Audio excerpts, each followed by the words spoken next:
এমন মায়ার কান্দন আর কান্দনা রাই বিনোদিনী রাই বিনোদিনী এমন মায়ার কান্দন আর দীপান্বিতা রায় দোলা। জি দোলা, প্রথম রাউন্ডের পরে এখন এটা আমাদের সিলেকশন রাউন্ড, তাই না? জি। একটু কঠিন মনে হচ্ছে নাকি? হ্যাঁ একটু তো, কিন্তু আপনি গান গেয়ে আমরা শ্রোতা আপনার, এখন আমাদের মন জয় করে নিন। ও কি একবার আহাসিয়া সোনার চাঁদ মোহর যাহা আহাও দেখিয়া রে। আমরা আরেকটি গান শুনতে চাই ছোট করে।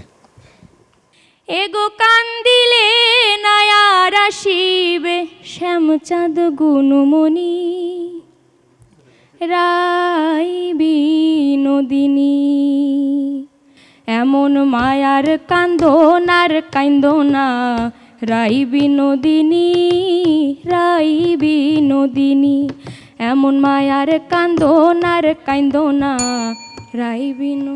লোকগানেরই বিচরণটা আপনার আছে, তাই তো? হ্যাঁ, ওই যে করা হয় তো, ওই যে ক্যাম্পাসে সবাই মিলে করি বসি, তো ওই যে বিভিন্ন রকম গান করা হয়, তখনই করা হয়। বাহ, ভাওয়াইয়া গান এবং ধামাইল গান আমরা দুটো গানই শুনলাম।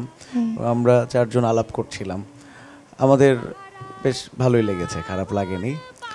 কিন্তু আপনার ফলাফলটা আমরা এখন জানাতে পারবো না, অপেক্ষা করতে হবে।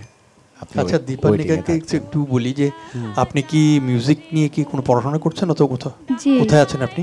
রাজশাহী ইউনিভার্সিটিতে মিউজিক ডিপার্টমেন্টে পড়াশোনা করছি। বাহ, খুব ভালো। তো আপনার ওই কারণেই রাজশাহীতে থাকা? জি জি জি। রংপুরের কোন অঞ্চলের মেয়ে আপনি? আমি বদরগঞ্জ উপজেলা আমাদের। ঠিক আছে, তাহলে ওই সিদ্ধান্তই হলো। হ্যাঁ, ওয়েটিং এ থাকছে। ঠিক আছে। 16 আনা মন সপিলাম তবু দেখা দাও, ওরে বন্ধু তবু দেখা দাও।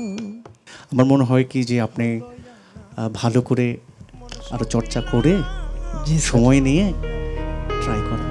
তোমার না দেখলে রাধার, তোমার না দেখলে রাধার জীবন। মা সুরে গাইতে হবে।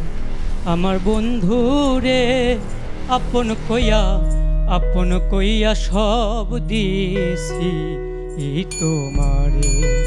আপনি এই প্রতিযোগিতাকে দিয়ে নিজেকে কখনো মাপবেন না, ওই নিজেকে আরো বেশি আপগ্রেড করবেন, এটা আমাদের আশা কামনা।